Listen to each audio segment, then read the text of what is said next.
প্রিয় ভাইরা, নবী সাল্লাল্লাহু আলাইহি ওয়াসাল্লামের উপর এই যে প্রথম কোরআন নাযিলটা শুরু হলো, এটা ছিল রমাদান মাসে এবং লাইলাতুল কদরে। এরপরে বিভিন্ন সময়ে প্রায় 23 বছর ধরে বিভিন্ন ঘটনার পরিপ্রেক্ষিতে এক এক সময় এক একটা বিধান এবং আয়াত নাযিল হয়েছে। এভাবে 23 বছর পর যখন এই কোরআন এবং তার ব্যাখ্যা হাদিসকে কেন্দ্র করে নবী সাল্লাল্লাহু আলাইহি ওয়াসাল্লাম সমাজ সংস্কার করা শুরু করলেন, 23 বছর পর আমরা দেখলাম যে মক্কার মধ্যে কোনো প্রকার শিরকের বালাই নাই। আলহামদুলিল্লাহ, আমরা দেখলাম যে মক্কায় কোনো সুদ বা রিবা বলতে কিছু নাই। আমরা দেখলাম যে মক্কায় মাদক দ্রব্য বলতে কিছু নাই, মক্কায় জেনা ব্যভিচার নাই, মক্কায় কোনো গোত্রীয় হানাহানি নাই, কোনো নারী জাতির কোনো অবমাননাও নাই। অর্থাৎ পুরো অন্ধকারাচ্ছন্ন সমাজটা আলোকিত হলো কিসের কারণে, কিসের মাধ্যমে? আল্লাহ পাকের ওহীর মাধ্যমে। সেই ওহীটা কি? যেটা আমার হাতে দেখছেন, আল কোরআনুল কারীম। আল্লাহ পাকের ওহীটা কি? আল কোরআনুল কারীম, এবং তার ব্যাখ্যায় কি আছে? সুন্নাহ আছে, নাকি সুন্নাহ নাই? কোরআন এবং সুন্নাহ একত্রিত হয়েই তো ওহী। কিছু মানুষ এখন বের হয়েছেন দুঃখজনক, যারা বলেন যে কোরআন মানলেই হবে, হাদিস মানার কোনো প্রয়োজন নাই। এটা একটা ডাহা মিথ্যা কথা এবং এটা একটা ডাহা পথভ্রষ্ট। এখান থেকে বের হওয়ার জন্য আমরা দাওয়াত প্রদান করব, কারণ হাদিস না মানলে আপনি কোরআনও মানতে পারবেন না। কারণ কোরআনে আল্লাহ পাক বলছেন সূরা হাশরের 7 নম্বর আয়াতে, ওয়া আতাকুমুর রাসূলু ফাখুযু, রাসূল যা দিয়েছেন তা গ্রহণ করো, ওয়া মা নাহাকুম আনহু ফান্তাহু, রাসূল যা যা থেকে বিরত থাকতে বলেছেন দূরে থাকো। এখন রাসূল যা বলেছেন সেগুলো কি আমরা কোরআনে পাবো না হাদিসে? রাসূল যা থেকে বিরত থাকতে বলেছেন সেগুলো কি আমরা কোরআনে পাবো না হাদিসে? তাহলে কোরআনের এই আয়াতকে মানতে হলে আমাকে হাদিস মানতেই হচ্ছে।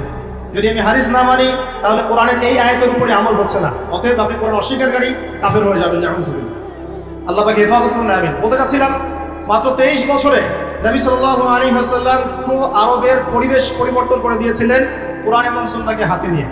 এখন আল্লাহ পাক এই 23 বছরে প্রথম 13 বছর নবীজিকে রেখেছেন মক্কায়, আর বাকি 10 বছর রেখেছেন মদিনায়। আর মক্কায় যে সূরাগুলো নাযিল হচ্ছিল এইগুলোর মধ্যে পরকালের কনসেপ্ট বেশি ছিল। আল্লাহর তাওহীদ, পরকাল, মৃত্যু, হাসর, জান্নাত, জাহান্নাম, মিজান, পুলসিরাত, মানুষের দৃষ্টিভঙ্গি আগে পরিবর্তন করা হচ্ছিল। যে এই দুনিয়ার জীবনটা সাময়িক এবং এটা চিরস্থায়ী নয়, আমাদেরকে ফিরে যেতে হবে আল্লাহর কাছে। এই দুনিয়ার জীবনটা হচ্ছে একটা কর্মক্ষেত্র মাত্র, ফলাফলের জায়গা এটা নয়। এই কনসেপ্টটা পরিষ্কার করার জন্য আল্লাহ রাব্বুল আলামিন মাক্কি জীবনে কিন্তু খুব বেশি এই সুদের বিধান, জিহাদের বিধান, অন্যান্য যে বিধানগুলো আছে, পর্দার বিধান, এগুলো কিন্তু খুব একটা মক্কায় নাজিল হয়নি, মদিনায় গিয়ে নাজিল হয়েছে। আমার কথা কি বুঝতে পারছেন? আগে মানুষের আকীদাটাকে, মানুষের দর্শনটাকে চেঞ্জ করা হয়েছে। বস্তুবাদী দর্শন থেকে আগে পরকালমুখী দর্শনে মানুষকে নিয়ে আসা হয়েছে, আল্লাহর কাছে আত্মসমর্পণের দর্শনে আনা হয়েছে।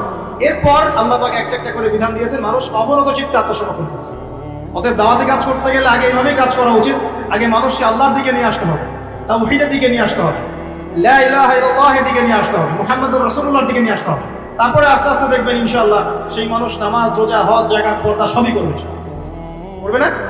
আল্লাহ পাক এইভাবেই দাওয়াতটা দিতে বলেছেন নবী সাল্লাল্লাহু আলাইহি ওয়াসাল্লামকে। এর পরিপ্রেক্ষিতে এক পর্যায়ে সূরা ওয়াকিয়া নাযিল হয়। যে কোনো মাক্কি সূরা আপনি দেখবেন সেখানে হিস্ট্রি পাবেন, পূর্ববর্তী নবীদের ঘটনা পাবেন, আগেকার আম্বিয়া কেরামের ঘটনা পাবেন, জান্নাতের বর্ণনা পাবেন, জাহান্নামের আযাবের বর্ণনা পাবেন, মৃত্যু, পরকাল, মিজান, পুলসিরাত, এগুলোর কথা পাবেন মাক্কি সূরাগুলোর মধ্যে। সূরা ওয়াকিয়ার মধ্যে আল্লাহ পাক এটাই বলেছেন। আমি শেষ থেকে করছি এই কারণে, আল্লাহ পাক বলছেন বিসমিল্লাহির রহমানির রহিম, ফালা উকসিমু বিমাওয়াকি'ন নুজুম। খেয়াল করুন, আল্লাহ পাক বলছেন আমি কসম করছি, আল্লাহ পাক বলছেন আমি কসম করছি নক্ষত্রগুলোর অবস্থান স্থলের। একটু কথাগুলো খুবই উঁচু মানের, উঁচু বালাঘাতের, একটু মনোযোগ দিতে হবে। আল্লাহ পাক বলছেন যে আমি কসম করছি নক্ষত্রগুলোর অবস্থান স্থলের। এটা একটা বিশাল কসম। ইন্নাহু লাকাসামুন লাউ তা'লামুনা আযীম। আর আমি এখন যে কসমটা করলাম, এই কসমটা একটা বিশাল বিষয়ের কসম, কিন্তু তোমরা এটা বুঝতে পারছো না। কিভাবে বিশাল বিষয়? আগে এটা বোঝেন। নক্ষত্রের অবস্থানগুলো এত সূক্ষ্ম, যদি কখনো আপনি আকাশের তারা দেখে থাকেন এবং অ্যাস্ট্রোনমি সম্পর্কে আপনার কোনো সামান্য ধারণাও থেকে থাকে, আপনি বুঝতে পারবেন যে এই মহাবিশ্বে আমাদের আকাশে যে তারাগুলো দেখা যায়, এই তারাগুলোর অবস্থান খুবই সূক্ষ্ম। এক একটার থেকে এক একটা ডিস্টেন্স যদি 1 ইঞ্চিও কম বেশি হয়ে যায়, এই অভিকর্ষ বল, মহাকর্ষ বলটা কলাপস করবে। এত সূক্ষ্ম। আমরা এখন বলি না যে বিগ ব্যাং থেকে মহাবিশ্ব সৃষ্টি হয়েছে, কেউ সৃষ্টি করে না, নাউযুবিল্লাহ। অথচ এই মহাবিশ্বের প্রতিটা গ্রহ, নক্ষত্র, গ্যালাক্সি, সৌরজগৎ, চন্দ্র, সূর্য, পৃথিবী, এগুলো এত সূক্ষ্ম গাণিতিক ব্যাখ্যায় আছে, এত সূক্ষ্ম গাণিতিক সূত্র মেনে চলে, যার একটু ডানে বামে গেলেই মহাবিশ্ব কলাপস করবে। শুধু যদি সূর্যটাকে 1 হাত এগিয়ে দেওয়া হয়, তাহলে এই পৃথিবীর অর্ধেকের বেশি জায়গা মরুভূমি হয়ে যাবে। আর যদি সূর্যটাকে এক হাত পিছিয়ে দেওয়া হয় তাহলে এই পৃথিবীর একটা বড় অংশ বরফের চাদরে ঢেকে যাবে। শুধু যদি চাঁদকে একটু এগিয়ে দেওয়া হয় পৃথিবীর একটা বড় অংশ সমুদ্রের পানিতে ভেসে যাবে। আর চাঁদকে যদি একটু পিছিয়ে দেওয়া হয় ভাটা পড়ে যাবে, সাগরের স্রোত পাবেন না আপনি। কথাগুলো বুঝতে হলে আপনাকে অ্যাস্ট্রোনমি জানতে হবে, কিছুটা হলেও আপনাকে এগুলো পড়াশোনা করতে হবে। আল্লাহ পাক বলছেন তারাগুলোর অবস্থানের কসম করছি আমি আল্লাহ। আর তোমরা যদি জানতে যে কসমটা কত বিশাল, অর্থাৎ এটা একটা বিশাল মানের কসম, তারাগুলোর অবস্থানের কসম। এখানে কোরআনের আয়াতকে তারার সাথে তুলনা কেন করা হচ্ছে একটা বিষয় আছে। আপনি যদি তারাগুলোর অবস্থান স্থল মেলাতে পারেন আপনি পথ খুঁজে পাবেন। মনে করেন পৃথিবীতে কোনো ঘড়ি নাই, সব শেষ, আপনি সমুদ্রে চলাফেরা করছেন, কোন দিক পূর্ব কোন দিক পশ্চিম কোনটা উত্তর কোনটা দক্ষিণ আপনি বুঝতে পারবেন অনলি তারা দেখে, আর কোনো সুযোগ নাই। আগেকার নাবিকরা এইভাবে তারা দেখে পথ চলত। একটু রিল্যাক্সে যদি রাতের বেলা তারা দেখতে পারেন আপনি দেখবেন আপনি খালি চোখেই বুঝতে পারবেন তারাগুলোর মধ্যে একটা গাণিতিক সূত্র আছে। যদি আপনি জ্যামিতি বুঝে থাকেন, এক একটা থেকে একটা ডিস্টেন্স, তার থেকে আরেকটা ডিস্টেন্স দেখবেন সমান। কারোর সাথে ত্রিভুজ আকৃতি, কারোর সাথে চতুর্ভুজের আকৃতি, কারোর সাথে বর্গাকৃতি তারাগুলো আছে, এত সূক্ষ্ম হবে। আল্লাহ পাক এগুলো এমনি এমনি সৃষ্টি করেন নাই। আল্লাহ পাক বলেছেন এই তারাগুলো হিফজন, মানে এগুলো শয়তানকে প্রতিহত করে দেয়। শয়তান যদি উপরে উঠে খবর নেওয়ার জন্য আল্লাহ পাক এরকম উল্কাপিণ্ড নিক্ষেপ করেন তাদের পিছনে। আল্লাহ পাক বলছেন তারাগুলোর অবস্থান স্থিতি তোমাদেরকে পথ দেখাবে, ঠিক যেমন কোরআনের আয়াতগুলো তোমাদেরকে পথ দেখায়। এখানে একটা বিষয় বোঝার চেষ্টা করুন। আপনি যদি তারাগুলোর অবস্থান মেলাতে পারেন তাহলে যেমন আপনি পথ খুঁজে পাবেন, ঠিক তেমনি আপনি যদি কোরআনের এক আয়াতকে আর এক আয়াতের সাথে মেলাতে পারেন তাহলে হেদায়েত খুঁজে পাবেন। আমি কি বোঝাতে পারছি? এক তারা আরেক তারার অবস্থান মিলিয়ে যদি আপনি পথ খুঁজতে পারেন, ঠিক একইভাবে কোরআনের একটা আয়াতকে আরেকটা আয়াতের সাথে মেলালে আপনি একটা হেদায়েতের পথ খুঁজে পাবেন। এই কারণে তারাগুলোর সাথে কোরআনের আয়াতকে তুলনা করা হচ্ছে। আল্লাহ পাক বলছেন এই বিশাল কসম করে আমি বলছি কি। আচ্ছা একটা কথা, আল্লাহ পাক কেন কসম করেন? আল্লাহ রাব্বুল আলামিন সবসময় এমন কিছুরই কসম করেন যেটা খুব বেশি ইম্পর্টেন্ট। আল্লাহ পাক অহেতুক কোনো কিছু কসম করেন না। আল্লাহ পাক বলছেন বলে আসলে সময়ের কসম, মানে সময়টা খুব ইম্পর্টেন্ট জিনিস। আল্লাহ পাক বলছে তিন ফলের কসম, তিন ফল গুরুত্বপূর্ণ। জাইতুন ইম্পর্টেন্ট, তুরি সিনিন, তুর পাহাড়, সিনাই পাহাড় ইম্পর্টেন্ট। দুহা অপরাহ্নের শপথ, লাইল রাতের শপথ। ঠিক আছে, আল্লাহ পাক কোনো ক্ষেত্রে ফালা ওয়া রাব্বুক তোমার রবের কসম এটাও বলেছেন, নিজের কসম নিজে করেছেন। তো আল্লাহ পাক নিঃসন্দেহে সেই বিষয়ের কসম করেন যেটা আমাদের কাছে অনেক বেশি ইম্পর্টেন্ট। এখানে আল্লাহ পাক বলছেন আমি আকাশের তারার অবস্থান স্থলের কসম করছি, কসম করে বলছি। বিশাল বিষয়ের কসম করে আল্লাহ পাক একটা বড় কথাই বলতে যাবেন। একটা বড় বিষয়ে এর কসম করে নিশ্চয়ই একটা বড় কথা আসবে, এটা স্বাভাবিক, তাই না? আমরা যখন বলি আল্লাহর কসম করে বলছি এটা, আল্লাহর কসম করে বলছি ওইটা, তাহলে আল্লাহর কসম করলে আপনাকে তো একটা বড় কথাই বলতে হবে নাকি? সামান্য একটা বিষয় তো আপনি আল্লাহর কসম করবেন না, করবেন? একটা বিষয় মনে রাখবেন, মান হালাফা বিগাইরি ইসমিল্লাহি ফাকাদ কাফার। কেউ যদি আল্লাহ রাব্বুল আলামিন ছাড়া অন্য গায়রুল্লাহর নামে কসম করে সে ব্যক্তি কুফর করলো। কেউ যদি আল্লাহ ছাড়া অন্য কারো নামে কসম করে সে ব্যক্তি কুফর করলো। যদি জীবনে কসম করতেই হয় আল্লাহ পাকের নামে করবেন। আর যদি আল্লাহর নামে কসম করেন তাহলে সত্য কথা বলতে হবে। আর আল্লাহর নামে কসম করে যদি আপনি মিথ্যা কথা বলেন তাহলে কাফারা দেওয়া লাগবে।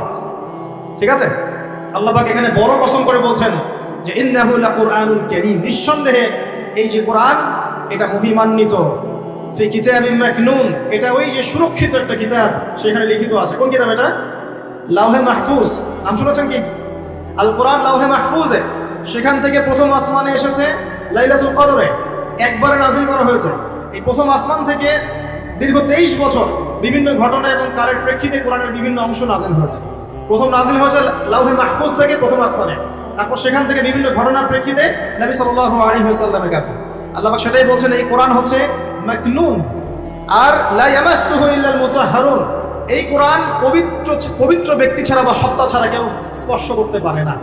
কারণ কাফেররা বলতো নাউযুবিল্লাহ মুহাম্মদ সাল্লাল্লাহু আলাইহি ওয়াসাল্লামের কাছে যা নাজিল হচ্ছে শয়তান নাকি তার উপর ওহী করছে, নাউযুবিল্লাহ। আমার কথা কি বুঝতে পারছেন? আল্লাহ পাক এখানে যুক্তি খণ্ডন করছেন, জি না, শয়তানের পক্ষ থেকে এটা আসে নাই, বরং শয়তান অপবিত্র সত্তা পবিত্র কালামে স্পর্শ করতে পারে না। এখান থেকে একটা মাসআলাও আসবে, যখন আপনি কোরআন স্পর্শ করবেন তখন অবশ্যই ওযু করে নেবেন। অনেকে এটা নিয়ে ইখতিলাফ করেন, ওযু না থাকলেও ধরা যায় বা ছোট নাপাকির ক্ষেত্রে ধরা যায়, বড় নাপাকিতে ধরা যায় না। ওই ইখতিলাফে আমি যাচ্ছি না।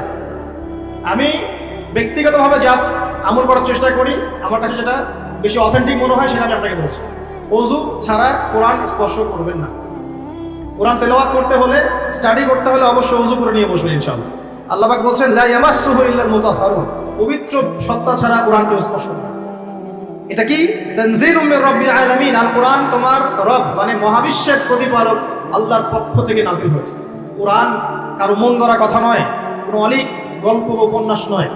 কোরআনুল কারীম কোনো জিন শয়তানের পক্ষ থেকে আসে নাই, বা এটা কোনো নিজের হাতে রচিত কোনো কিতাব নয়।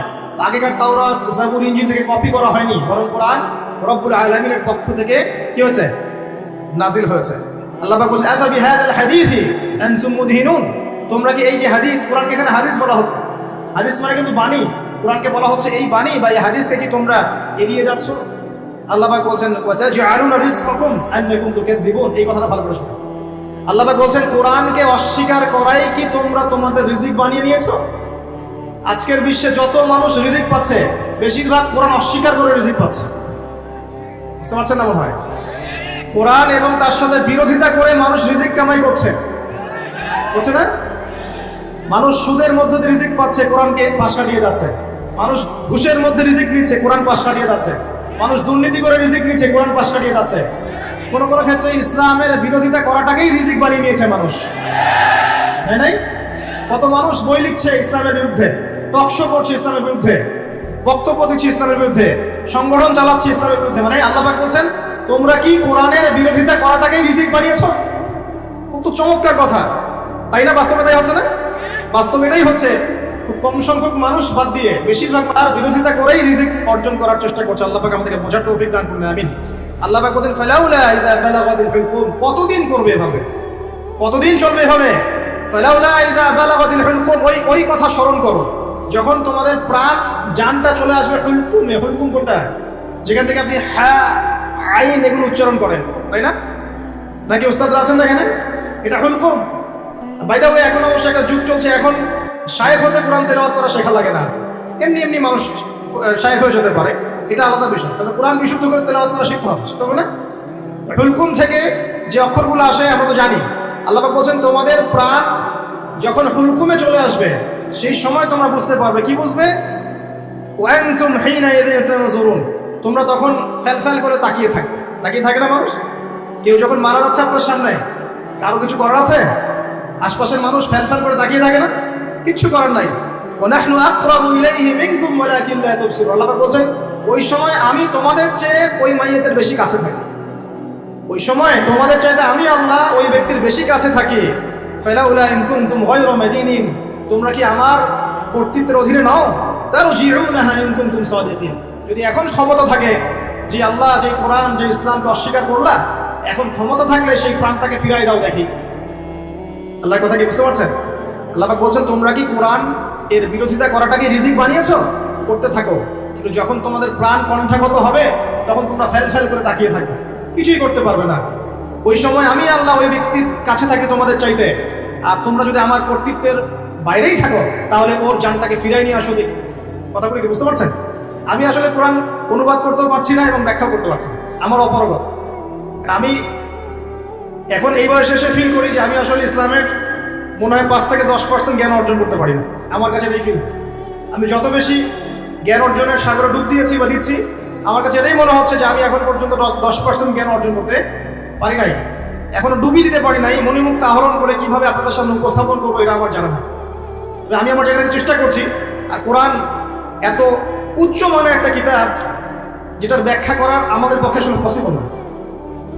কোরআন ব্যাখ্যা করা বা এর আয়াতের যে মর্ম সেটা আপনাকে বুঝিয়ে দেয়া আসলে আমার পক্ষে পসিবল না। আমি মনে করি এটা কারো পক্ষেই পসিবল, আমি মনে করি না এটা কারো পক্ষেই পসিবল। কোরআনের এক্সাক্ট মিনিংটা, এক্সাক্ট বালাগাত এবং বুঝটাকে আপনার পরিচয় ঢুকাই দিবে, এটা আমার মনে হয় না কারো পক্ষে পসিবল। একজন ব্যক্তি তার পক্ষে সম্ভব ছিল, তিনি ছিলেন আমাদের প্রিয় নবী মুহাম্মদ রাসূলুল্লাহ সাল্লাল্লাহু আলাইহি ওয়াসাল্লাম এবং তার সাহাবায়ে কেরাম রাদিয়াল্লাহু আনহুম যা শিখেছেন, যদি তাদেরকেও পেতাম তাহলে হয়তো কিছু আমরা অ্যাচিভ করতে পারতাম, তারপরে জেনারেশনকে যদি পেতাম তাও কিছু অ্যাচিভ করতে পারতাম। এখন 1400 বছর পরে এসে এই কিতাব নিয়ে আমরা স্টাডি করছি, আর আমরা যারা এখন বেঁচে আছি আমাদের মধ্যে কি সেই নূর আর মারিফত আছে যা নবী এবং সাহাবীদের যুগে ছিল? তাহলে কিভাবে আমি আপনাকে কোরআনের পুরো অথেন্টিসিটি এবং এই ইন্টারপ্রিটেশন আপনাকে বোঝাবো কিভাবে? আসলে আমার পক্ষে সম্ভব না, চেষ্টা করছি, শুধু অনুবাদ করে শোনাতে পারছি, আমি ব্যাখ্যা আপনার সামনে করতে পারছি না। আল্লাহ পাক মাফ করুন। আল্লাহ পাক শেষে গিয়ে বলছেন যে কোরআন বিরোধিতা করাটাকেই কি তোমরা রিজিক বানিয়ে নিয়েছো? জেনে রেখো, যদি কোরআনের বিরোধিতা করতে থাকো, একদিন তোমাদের মৃত্যু আসবেই। যেদিন আসবে সেদিন কণ্ঠ নালীর কাছে চলে আসবে তোমাদের প্রাণ। ওই দিন আশপাশে বহু মানুষ থাকলেও কেউ তোমাদের কোনো উপকার করতে পারবে না, সবাই ফ্যাল করে তাকিয়ে থাকবে।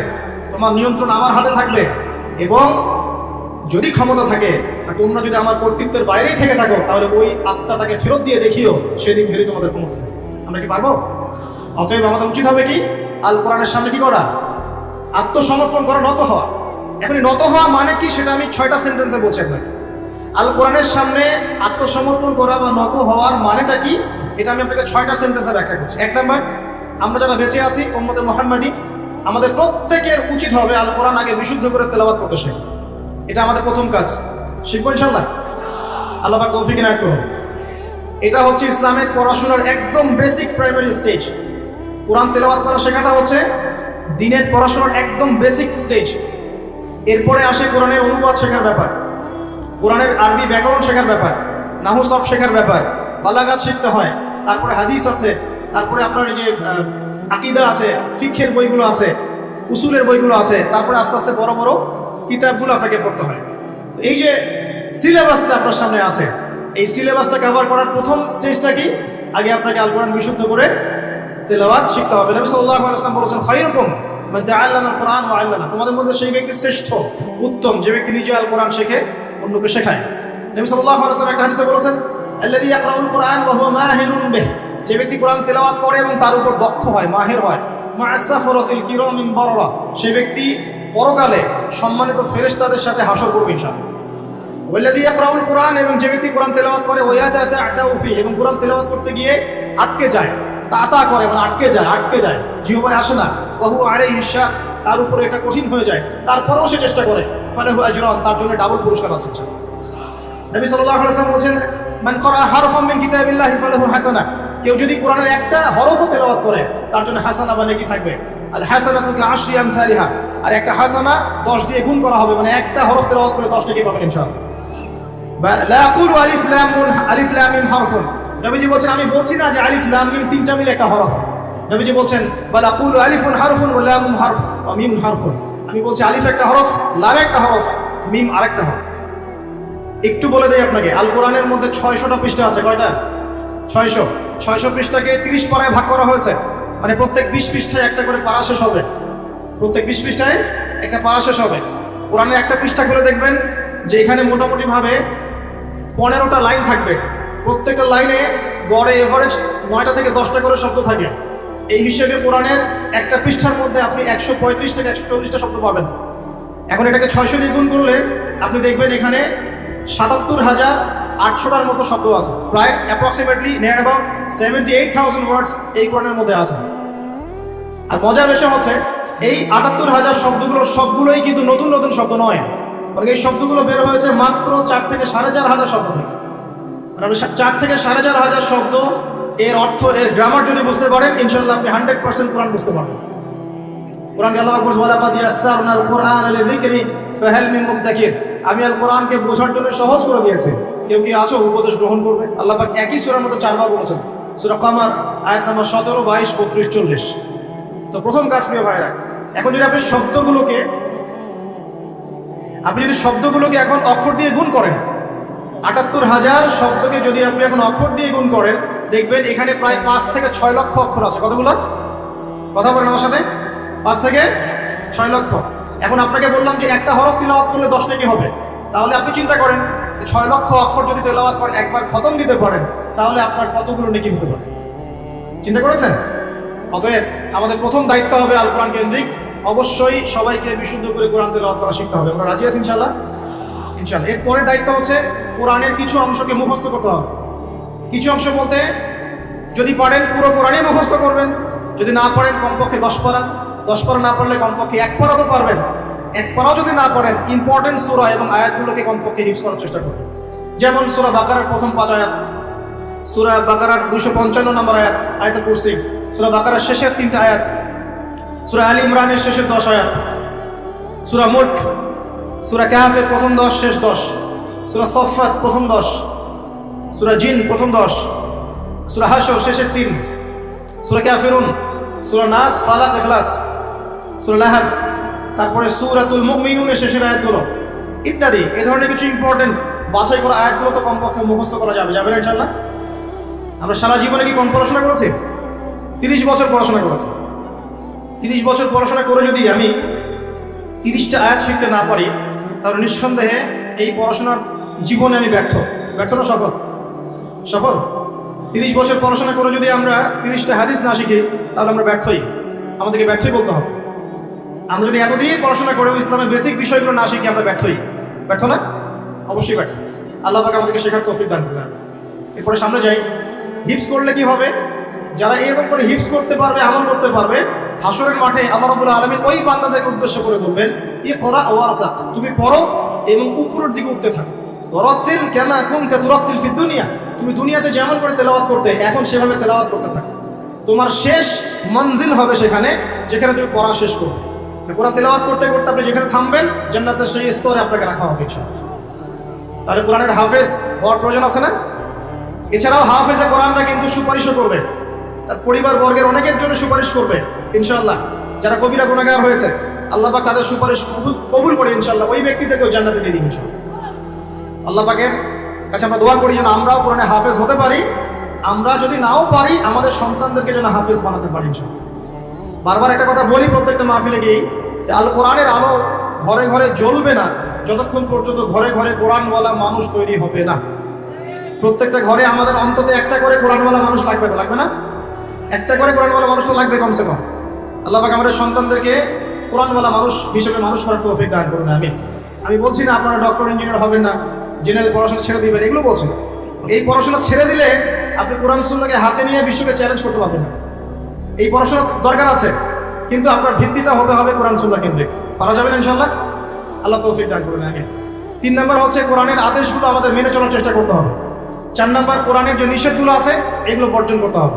5 নম্বর কোরআনের দাওয়াত মানুষের কাছে পৌঁছাতে হবে। যতজন আপনার দাওয়াতে ভালো পথে ফিরে আসবে, সবার নেকি ইনশাআল্লাহ আপনি পাবেন ইনশাআল্লাহ। এবং 6 নম্বর কোরআনের কিছু বিধান আছে, বিধান এগুলোকে পাশ কাটিয়ে যাওয়া যাবে না, এগুলোকে বাস্তবায়ন করার চেষ্টা করতে হবে। আল্লাহ পাক তৌফিক দান করুন। এই 6টা কাজ যখন একত্রিত হবে, তখন এই যে আল্লাহ পাক নাজিল করলেন কোরআন, বিশাল কসম করে নাজিল করেছি, এর হকটা আদায় হবে। এবং যেভাবে আইয়ামে জাহিলিয়াতের সেই যুগটা পরিবর্তন হয়েছিল, ইনশাআল্লাহ এই যুগে জাহিলিয়াতও পরিবর্তন হবে ইনশাআল্লাহ। আমি আইয়ামে জাহিলিয়াতের যে পাপগুলোর কথা বলেছিলাম, মনে আছে তো? সেগুলো এই যুগে নাই। এই যুগে শিরক নাই, এই যুগে সুদ নাই, মাদকদ্রব্য, নারী জাতির অপমাননা, গোত্রীয় হানাহানি নাই। তার মানে আমরাও তো জাহিলিয়াতে আছি নাকি? নিঃসন্দেহে আমরাও জাহিলিয়াতের মধ্যেই আছি। যদি আমরা কোরআন এবং সুন্নাহ কেন্দ্রিক নবীর মতো করে মেহনত করতে পারি সাল্লাল্লাহু আলাইহি ওয়াসাল্লাম, তাহলে তিনি যেভাবে পরিবর্তন করেছিলেন ইনশাআল্লাহ আমরাও করতে পারবো ইনশাআল্লাহ।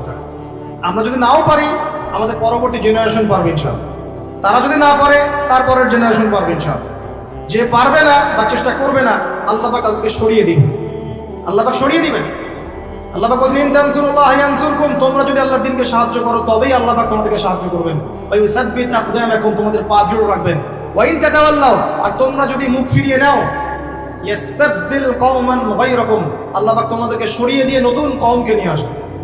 সুম্মা লা ইয়াকুনু আমসালাকুম, তারা তোমাদের মতো অপদার্থ হবে। এটা আল্লাহ পাকের সুন্নাত। পৃথিবীর প্রত্যেক মুসলমান যদি তার উপর দায়িত্ব ছেড়ে দেয়, আল্লাহ পাক অমুসলিমদেরকে হেদায়েত দিয়ে ইসলামে নিয়ে আসবেন ইনশাআল্লাহ। আল্লাহ পাকের কোনো পরোয়া নাই।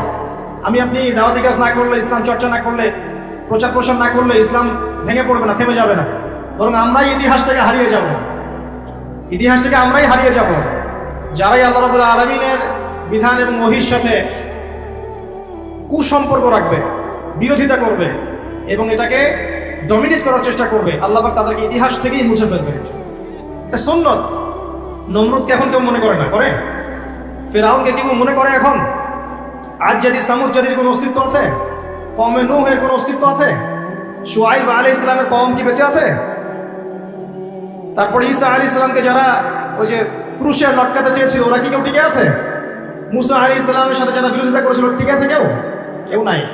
এমনকি নবী সাল্লাল্লাহু আলাইহি ওয়াসাল্লামের সাথে যারা গাদ্দারি করেছিল, বিরোধিতা করেছিল, আবু জাহেল, আবু লাহাব, উতবা, শাইবা, কেউ কি বেঁচে আছে? এর ইতিহাস থেকে মুছে গেছে। এটা আল্লাহ পাকের সুন্নত। কিন্তু প্রত্যেক যুগে যুগের হকপন্থী মানুষরা কিন্তু টিকে আছে, তাদের কাজ টিকে আছে, তাদের আদর্শ টিকে আছে। এটা আল্লাহ পাকের সুন্নত। আল্লাহ পাক আমাদেরকে বোঝার তৌফিক দান করুন।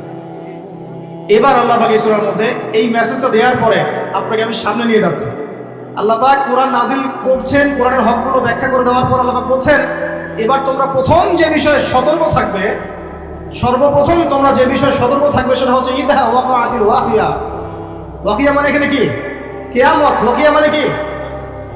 একটা আন্তর্জাতিক চক্রান্ত চলতেছে মানুষকে কিয়ামতের আলোচনা থেকে বিরত রাখার জন্য। কারণ কিয়ামতের আগে আগে বিশ্বে ইসলাম ছাড়া কিচ্ছু থাকবে না। পৃথিবীতে এখন যে ফিতনাগুলো দেখছেন এগুলো হয়তো আরো বাড়বে। হ্যাঁ, এগুলো বাড়বে, বাড়তে বাড়তে বাড়তে একটা পর্যায়ে যাবে যখন মাসিহুদ দাজ্জাল বের হবে এবং দাজ্জাল তার অনুসারীদেরকে নিয়ে বিশ্বটাকে শাসন করবে। ওইটাই বিশ্বের শেষ শয়তানি শাসন। এরপর কোনো শয়তানি শাসন থাকবে না। এরপর আসেন ইমাম মাহদি, তারপর ঈসা ইবনে মারইয়াম এবং ইসলামিক খেলাফা। তাদের 40 বছরের রাজত্ব শেষ না হওয়া পর্যন্ত কিয়ামত হবে না ইনশাআল্লাহ। আল্লাহ পাক সবচেয়ে বেশি গুরুত্ব দিচ্ছেন, শুরুই করছেন সূরাতে ইযা ওয়াকাআতিল ওয়াকিয়া। স্মরণ করো কিয়ামতের কথা, যখন কিয়ামত হবে। তাহলে এই আলোচনার প্রয়োজন আছে না? কেন প্রয়োজন? বিকজ সচেতনতা, যে সিচুয়েশন সম্পর্কে সচেতন থাকলে আপনি সমস্যাগুলো সলভ করার একটা পথ বের করতে পারবেন। এই তো, নাকি কিয়ামত হবে জন্য আমরা সবাই হাত ঘুরে বসে থাকবো? এটা কি আলোচনার উদ্দেশ্য? পাশে আগুন লেগেছে, আগুনটা আস্তে আস্তে এদিকে আসছে। এখন যদি আমি মনে করি আচ্ছা আগুন আসবে, যখন আসুক এদিকে তাকায় থাকি আমি, যখন আসবে তখন দেখা যাবে, এই ব্যক্তি কি বোকা না সফল? আর যদি আপনি সচেতন হন, আপনি দেখছেন আগুন আসছে, সতর্ক আছেন, আপনি তো বাঁচার কোনো পথ বের করবেন, চেষ্টা করবেন, পানি ঢালবেন, না রাস্তা বের করবেন, কিছু তো একটা করবেন। এখন ফিতনা ফাসাদময় পৃথিবী যদি ফিতনাগুলো রিড করতে না পারি, আগামী দিনগুলো কেমন হতে পারে একটা এস্টিমেট করতে না পারি, তাহলে আমি আসন্ন বিপদ মোকাবেলা করবো কিভাবে? কিছু মানুষ চাচ্ছে না যে সমাজের বুকে এই ফিতানগুলো নিয়ে কথা হোক, আখিরুজ্জামান এবং কিয়ামতগুলো নিয়ে কথা হোক এবং এর সলিউশনগুলো নিয়ে আলোচনা হোক। এটা একটা আন্তর্জাতিক চক্রান্ত চলছে। আল্লাহ পাক আমাদেরকে বোঝার তৌফিক দান করুন। এবং সেই চক্রান্তের অংশীদার যারা আছে, ভিতরের গাদ্দার, দাড়ি টুপি বলাই, তারা চাচ্ছে না যে আলোচনাগুলো সমাজে প্রচার হোক। খুব খেয়াল রাখবেন, নিজেদের বাইরের শত্রুকে চেনা খুব সহজ, ইন্টারনাল এনিমিদেরকে চেনা এত সহজ নয়। আর মনে রাখবেন, বাইরের শত্রু আপনার এত বেশি ক্ষতি করবে না, ভিতরের শত্রুদের কারণে আপনাকে মার খেতে হবে। জুলুমের শিকারও হবেন আপনি এবং অপবাদও শুনবেন আপনি। এটা অপবাদ, এটা তো অবাক হচ্ছি না আমি এই কারণে, বিকজ শেষ জামানায় সত্য হবে মিথ্যা, মিথ্যা হবে সত্য। সত্যবাদীকে মানুষ মিথ্যাবাদী বলবে, আর ফাসেক মিথ্যাবাদী, মিথ্যুক ভণ্ডকে মানুষ সত্যবাদী মনে করা শুরু করবে। মানুষ দিনকে রাত করবে, রাতকে দিন করবে, ন্যায়কে অন্যায় করবে, অন্যায়কে ন্যায় করবে। আমানতদার ব্যক্তিকে মানুষ খেয়ানতকারী বলবে, খেয়ানতকার ব্যক্তিকে মানুষ আমানতদার বলা শুরু করবে। সুবহানাল্লাহ, এই চলছে এখন সমাজে। তবে এগুলোতে আমরা অবাক হচ্ছি না, বিকজ আমরা জানি যে সিচুয়েশনটা আখিরুজ্জামানের দিকেই যাচ্ছে। এটা স্বাভাবিক, এটাই হবে, এটাই স্বাভাবিক, এমনই হবে। এর মধ্যেও আমাদেরকে আল্লাহর ভয়ে কলবে জীবিত রাখতে হবে, নবীর সুন্নতে আমল করতে হবে, চেষ্টা করতে হবে এই ফিতনা থেকে বাঁচার পথ ও পদ্ধতি বের করার। কমপক্ষে আপনি আপনার পরিবারটাকে নিয়ে ভাববেন, অন্যের কথা না হয় বাড়ি দেন, কিন্তু অ্যাটলিস্ট আপনি আপনার পরিবারটাকে নিয়ে চিন্তা করবেন। চিন্তা করে দেখবেন কোন পরিবেশে আপনি সন্তানকে মানুষ করছেন, কোথায় পড়াশোনা করাচ্ছেন, আপনার মেয়েটার সামনে কোন পরিবেশ ফেস করবে, এই সমাজের মধ্যে সে কি তার ইজ্জত ধরে রাখতে পারবে? চিন্তা করবেন, ওই মেয়ে কি তার সম্ভ্রমের অধিকার ঠিক মতো রক্ষা করতে পারবে? ও কি জেনায় লিপ্ত হওয়া থেকে বাঁচতে পারবে? ও কি ধর্ষণের শিকার হওয়া থেকে বাঁচতে পারবে? চিন্তা করে দেখে নিন কোন সিচুয়েশন আমরা আমাদের প্রজন্মকে রেখে যাচ্ছি। আমার ভাই কি মাদক থেকে দূরে থাকতে পারবে? আমার ভাই কি মাদকাসক্ত পরিবেশ থেকে নিজেকে বাঁচাতে পারবে? শিরকের সয়লাভ চলছে, আমাদের ভাইরা কি তাওহীদ শিখতে পারবে? সিচুয়েশন রিড করেন। আল্লাহ পাক এই সূরার প্রথমেই আপনাকে নক করছেন, ইযা ওয়াকাআতিল ওয়াকিয়া। স্মরণ করো যখন কিয়ামত সংঘটিত হবে। লাইসা লিল ওয়াকাআতিহা কাযিবা, এই কিয়ামতের ব্যাপারটা মিথ্যা নয়, এটাকে কেউ মিথ্যা মনে করতে পারবে না। পারবে না। একটা শুধু আশার বাণী শুনিয়ে দিই যে 10টা আলামত না দেখা পর্যন্ত কিয়ামত হবে না। কয়টা আলামত? 10টা। তার মধ্যে প্রথম হচ্ছে মাসিহুদ দাজ্জাল, 2 ইয়াজুজ আর মাজুজ, 3 নবী ঈসা আলাইহিস সালামের আগমন, 4 দাব্বাতুল আরদ, 5 ইয়েমেন থেকে আগুন বের হবে, 6 3টা ভূমিকম্প, পূর্ব দিকে একটা, পশ্চিমে একটা, মাঝখানে একটা, 7 এই যে সরি এটা ছিল 4 5 6 7 8 নম্বর হচ্ছে আপনার পশ্চিম দিক থেকে সূর্য উদয়, একটা হচ্ছে দাব্বাতুল আরদ বলছে। আচ্ছা, আর একটা আমি এই মতো মনে করতে পারছি না, এই 8টা আরো 2টা আছে, হাদিসটা প্রসিদ্ধ মাশহুর হাদিস, সব কিতাবে পাবেন। এইরকম 10টা আলামত ছাড়া 10টা আলামত না হওয়া পর্যন্ত কিয়ামত সংঘটিত হবে না ইনশাআল্লাহ। আবার চেষ্টা করে দেখি। 1 নাম্বার মাসিহুদ দাজ্জাল, 2 নাম্বার হচ্ছে নবী ঈসা আলাইহিস সালামের আগমন, 3 নাম্বার হচ্ছে আপনার কি বললাম ইয়াজুজ এবং মাজুজ, 4 নাম্বার দাব্বাতুল আরদ, 5 নাম্বার ইয়েমেনের আগুন, 6, 7, 8 হচ্ছে আপনার 3টা ভূমিকম্প, 9 পশ্চিম দিক থেকে সূর্যোদয়। একটা মিস করে ফেলছি। এক্স্যাক্টলি, না আরেকটা আছে, বাতাস না। কে বলতে পারবেন? জি, দুখান, রাইট। সুবহানাল্লাহ। কি নাম আপনার? আপনি হাদিয়া নিয়ে যান আমার কাছে। দুখান মানে হচ্ছে ধোঁয়া, মানে ধোঁয়া দিয়ে পুরো আকাশ ছেয়ে যাবে। তো এই 10টা কি এসেছে? 10টা এসেছে কি? 10টার একটাও কিন্তু আসে না। কিন্তু মাইনরগুলো কিন্তু সব দেখতে পারবেন না? এই উঁচু বিল্ডিং এর প্রতিযোগিতা দেখা যায়।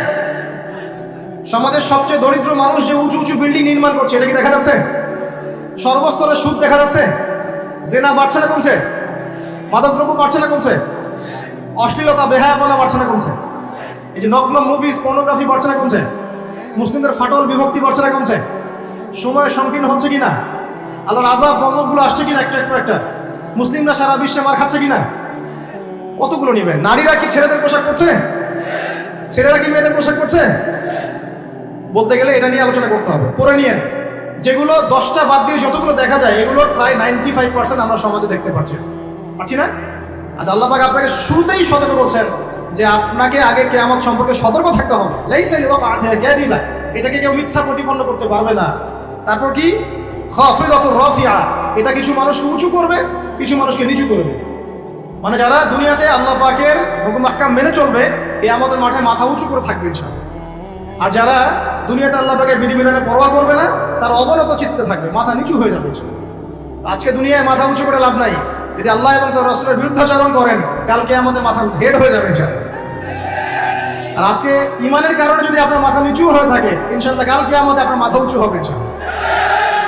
ইদা রুজ্জাতিল আরদু রাজ্জান, আল্লাহ পাক বলছেন যখন এই পৃথিবীর আরদ, জমিনটা প্রবলভাবে কম্পিত হতে থাকবে। যেমন একটা সূরা আছে না, ইদা জুলজিলাতিল আরদু জিলজালাহা ওয়া আখরাজাতিল আরদু আসকালাহা ওয়া ক্বালা লিল ইনসানু মা লাহা। তো এটা এই সূরার সাথে কানেক্টেড। আমি বললাম যে একটা আয়াত একটা আয়াতের সাথে কানেক্টেড, ঠিক আছে? ওয়া বুসাতিল জিবালু বাসসা, এই যে পাহাড়গুলো দেখছেন, এই হিমালয়, মাউন্ট এভারেস্ট, হাবিজাবি যত কিছু, সবগুলো ধুলা হয়ে যাবে। কি হয়ে যাবে? চিন্তা করতে পারেন কিয়ামতের প্রকম্পন কত ভয়াবহ হবে। এত বড় বড় পাহাড়গুলো, আর পাহাড় সম্পর্কে যারা একটু পড়াশোনা করেছেন, পাহাড়ের বেশিরভাগ অংশ কিন্তু মাটির নিচে আছে। এটা পেরেকের মতো গেঁথে দেওয়া আছে, উপরে শুধু অল্প একটু অংশ দেখা যায়, নিচেই বেশি অংশ আছে। এই পুরো পাহাড়টা ধূলিকণা হয়ে যাবে।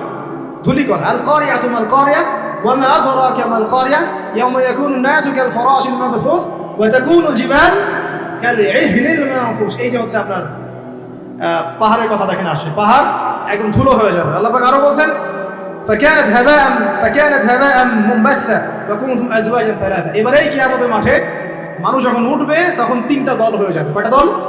3টা। একটা হচ্ছে আসহাবুল মাইমানাতি মা আসহাবুল মাইমানা, একটা হচ্ছে ডানপন্থী, কতই না সৌভাগ্যবান সেই ডানপন্থীরা। ওয়া আসহাবুল মাশআমাতি মা আসহাবুল মাশআমা, একটা বামপন্থী, কতই না হতভাগা সেই বামপন্থী। ওয়াস সাবিকুন আস-সাবিকুন, আরেকটা হচ্ছে অগ্রগামী দল, যারা পৃথিবীতে ঈমানের এবং আমলের সব কাজে অগ্রগামী ছিল। তো কিয়ামতের মাঠে 3 দল হবে। উলাইকাল মুকাররাবুন, এরা হবে আল্লাহ পাকের নৈকট্যশীল বান্দা। ফি জান্নাতিন নাঈম, এরা জান্নাতুন নাঈমে থাকবে, মানে যেটাতে স্বাচ্ছন্দ্যময় একটা জান্নাতে তারা বসবাস করবে ইনশাআল্লাহ তাআলা। সুল্লাতুম মিনাল আউয়ালিন, পূর্ববর্তীদের মধ্য থেকে বেশি হবে। ওয়া কালিলুম মিনাল আখিরিন, এবং শেষ জামানার লোকদের মধ্যে কম হবে। তাই না? যত দিন যাচ্ছে তত মানুষ খারাপ হচ্ছে না? তো এই জন্য আগেকার মানুষদের মধ্য থেকে বেশি জান্নাতে যাবে। তবে একটা সুসংবাদ আছে, একটু পরে আল্লাহ পাক আবার এটাও বলেছেন যে সুল্লাতুম মিনাল আউয়ালিন ওয়া সুল্লাতুম মিনাল আখিরিন, এটাও বলেছেন যে প্রথম দিকের মানুষ থেকেও বেশি, শেষ থেকেও বেশি। এখন যারা আমরা শেষের দিকে আছি, যারা ফিতনা ফাসাদময় পরিবেশে আছে, তাদের জন্য নবী সাল্লাল্লাহু আলাইহি ওয়াসাল্লাম বলেছেন যে তোমরা যদি এরকম ফিতনা ফাসাদময় পরিবেশেও ঈমান ধরে রাখতে পারো, তাহলে 50 জন সাহাবীর সমান নেকি পাবে। এমনকি এমন হাদিস আছে, কেউ যদি আল্লাহর নবীর কোনো মৃত সুন্নতকে জীবিত করতে পারে, সে 50 জন সাহাবীর নেকি পাবে। অন্য একটা হাদিসে আছে 50 জন শহীদ সাহাবীর সমান নেকি হবে। সাহাবী বলছিলেন মিনহুম আও মিন্না ইয়া রাসূলুল্লাহ, হে আল্লাহর রাসূল, এই 50 জন কি আমাদের মধ্যে না ওদের মধ্যে? নবী সাল্লাল্লাহু আলাইহি ওয়াসাল্লাম বলেন বাল মিনকুম, তোমাদের মধ্য থেকে। সুবহানাল্লাহ। এখানে আপনি বুঝতে পারছেন যে আমাদের সতর্কতা, আল্লাহ পাক রিড করবেন, সতর্ক থাকবেন। এবং কিয়ামতের মাঠে মানুষ 3টা দলে ভাগ হয়ে যাবে। বামপন্থীরা জাহান্নামী, ডানপন্থীরা জান্নাতি। এটা সাধারণ জান্নাতীরা, এবং সামনে যারা, এরা হচ্ছে সাবিকুনাল আউয়ালিন, মানে প্রত্যেকটা কাজেই অগ্রগামী ইনশাআল্লাহ। এরা জান্নাতুন নাঈমের মতো থাকবে। এখানে নবীগণ, শহীদগণ, সিদ্দিকগণ থাকবেন ইনশাআল্লাহ। আমরা দোয়া করি আল্লাহ পাক আমাদের সবাইকে সেখানে থাকার তৌফিক দান করুন। যদি সেখানে থাকতে নাও পারি, আল্লাহ পাক অ্যাটলিস্ট ডানপন্থীওয়ালা বানিয়ে দিন, আমিন। আল্লাহ পাক যেন বামপন্থীদের অন্তর্ভুক্ত না করে, আমিন আমিন ইয়া রাব্বাল আলামিন।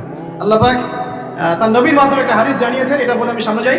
নবীজি বলেছেন যে জান্নাতীদের মোট 120টা কাতার হবে। কয়টা?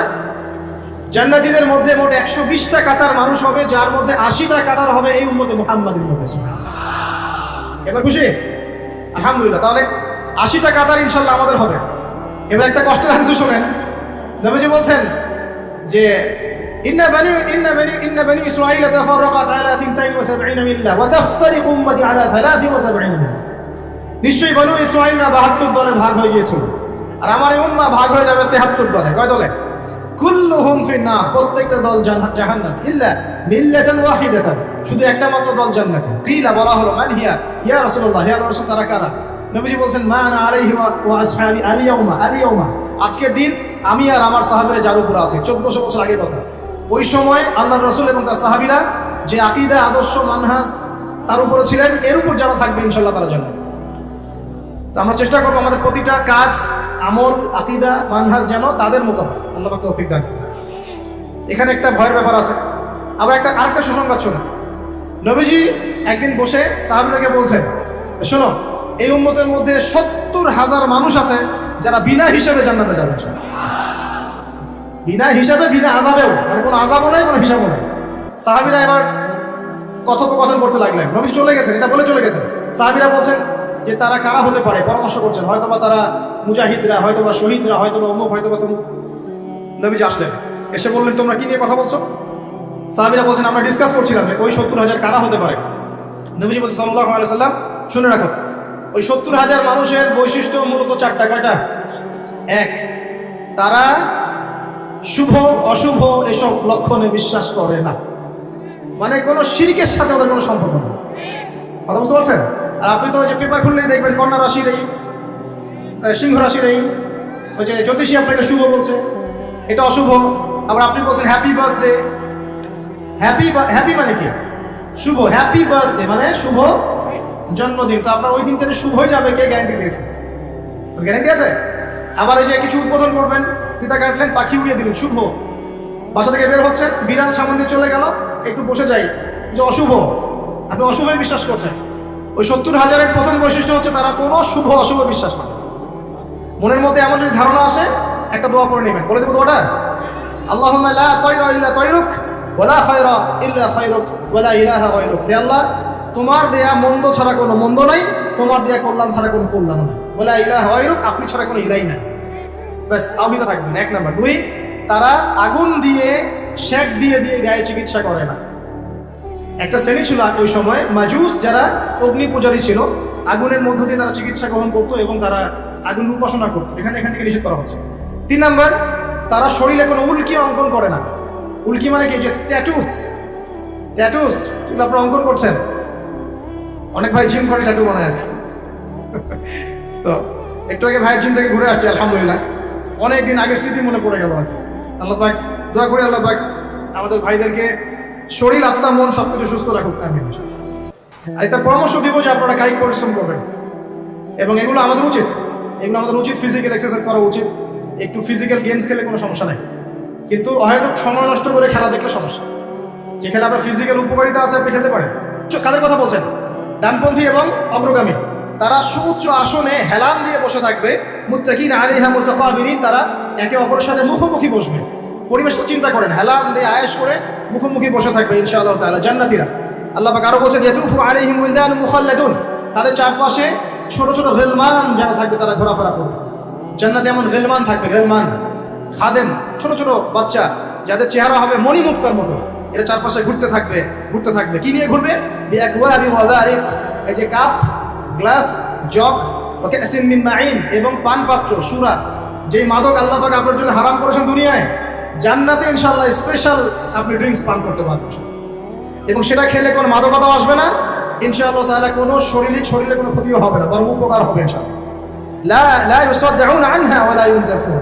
এটা আপনার মস্তিষ্ক বিকৃতিও করবে না ইনশাআল্লাহ, এবং ইনশাআল্লাহ আপনার শারীরিক কোনো ক্ষতিও করবে না। আরও থাকবে ফিহা ফাকিহাতুন ওয়া ফাকিহাতুন মিম্মা ইয়াতাখায়্যারুন। আপনি যে ফল চান, যেটা আপনার ইখতিয়ার, যে ফল আপনি পছন্দ করেন, সেই ফল আল্লাহ রাব্বুল আলামিন আপনাকে দিবেন। ওয়া লাহমি তায়রিন মিম্মা ইয়াশতাহুন, এবং পাখির গোশত আল্লাহ পাক আপনাকে খাওয়াবেন ইনশাআল্লাহ। এই পাখি সম্পর্কে এই তাফসীরের মধ্যে আসছে, আমি সব তাফসীর বলার সময় পাচ্ছি না। এই পাখিগুলোর কাঁধ হবে উটের কাঁধের মতো উঁচু, এবং এরা ডানা মেলে উড়ে বেড়াবে। যদি আপনি চান আপনি সেটা খেতে পারবেন ইনশাআল্লাহ।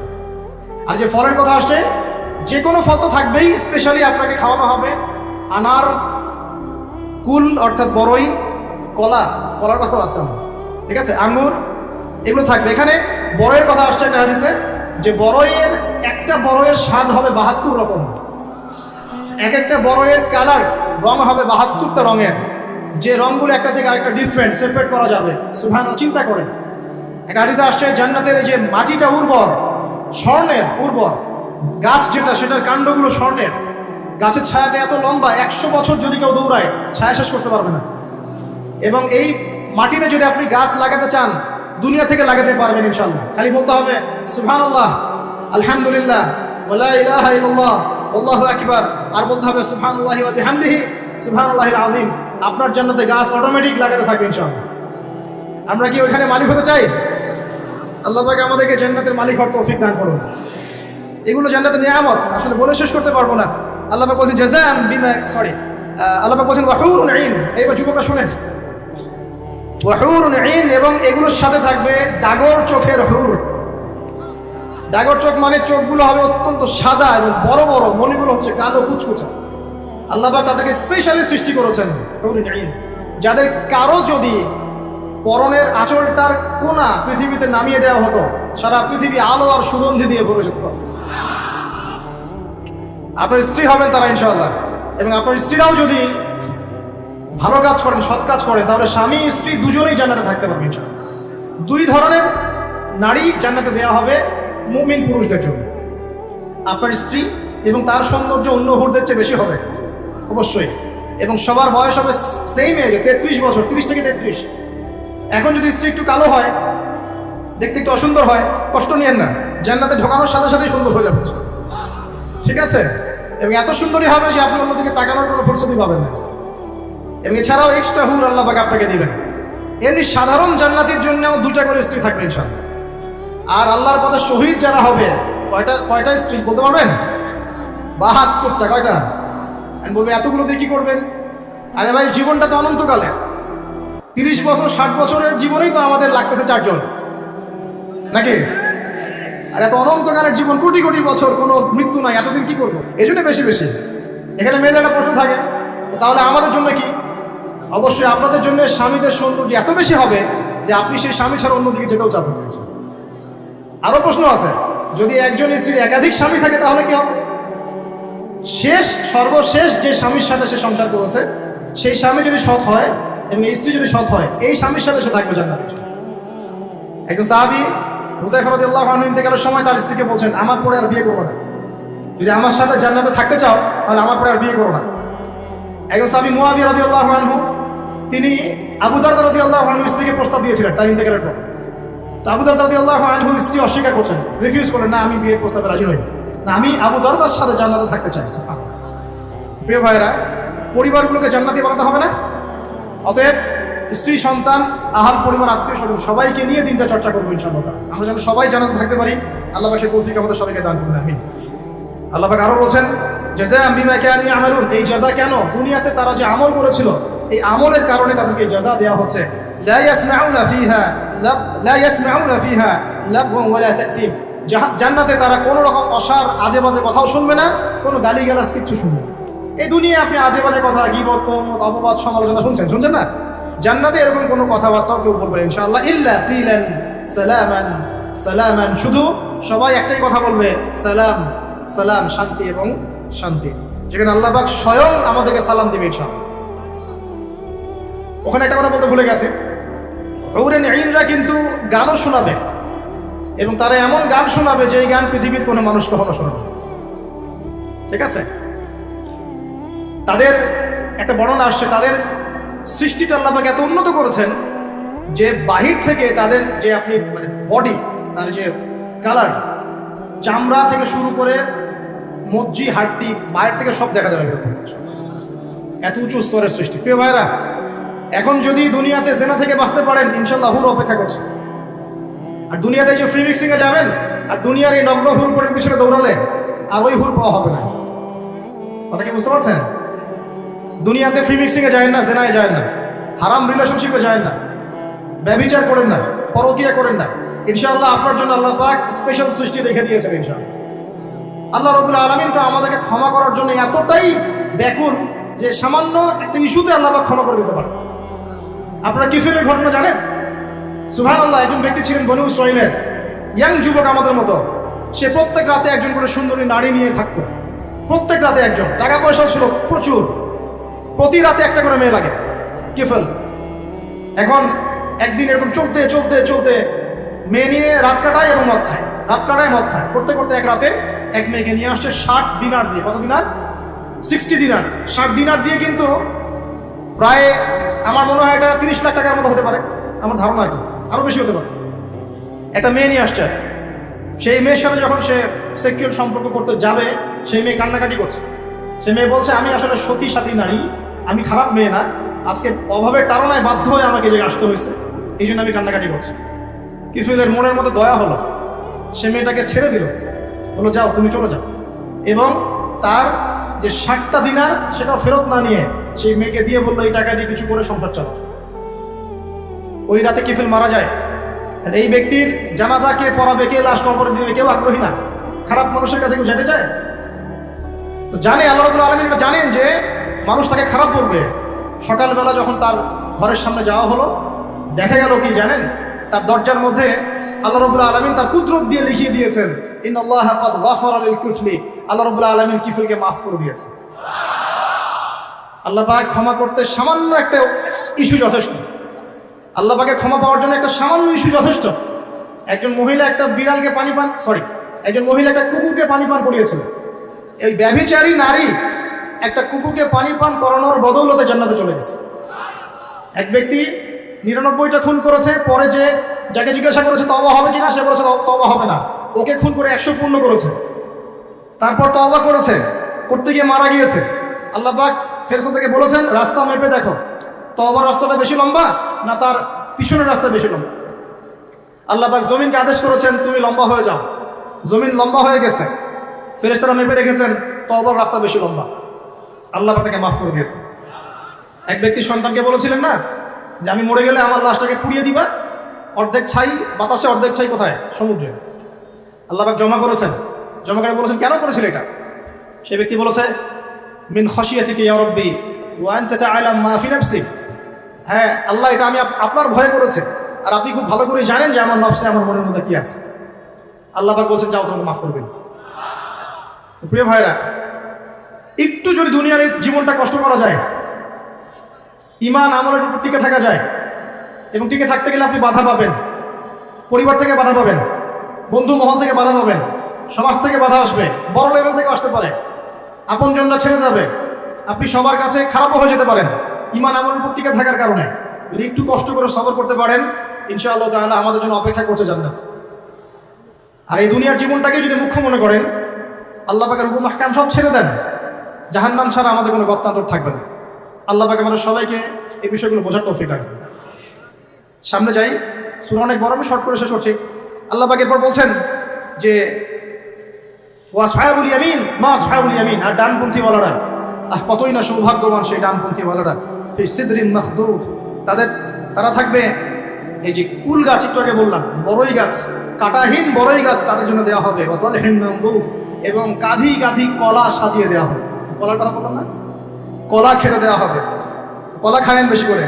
ওয়াজুল্লিন মামদুদ, জিল মানে ছায়া, মামদুদ লম্বা, মানে এত লম্বা ছায়া হবে যেই ছায়া 100 বছর অতিক্রম করে পার করতে পারবে না। মাইম মাসকুব, এবং এখানে পানি থাকবে, বিশুদ্ধ পানি, শুভ্র সাদা। এখানে একজন কেউ বলেছে এটা দ্বারা হাউজে কাউসার উদ্দেশ্য হতে পারে, যে হাউজে কাউসারের পানি খেলে আপনি কোনোদিনও পিপাসার্ত হবে না ইনশাআল্লাহ। মধুর চেয়ে বেশি মিষ্টি এবং দুধের চেয়ে বেশি সাদা।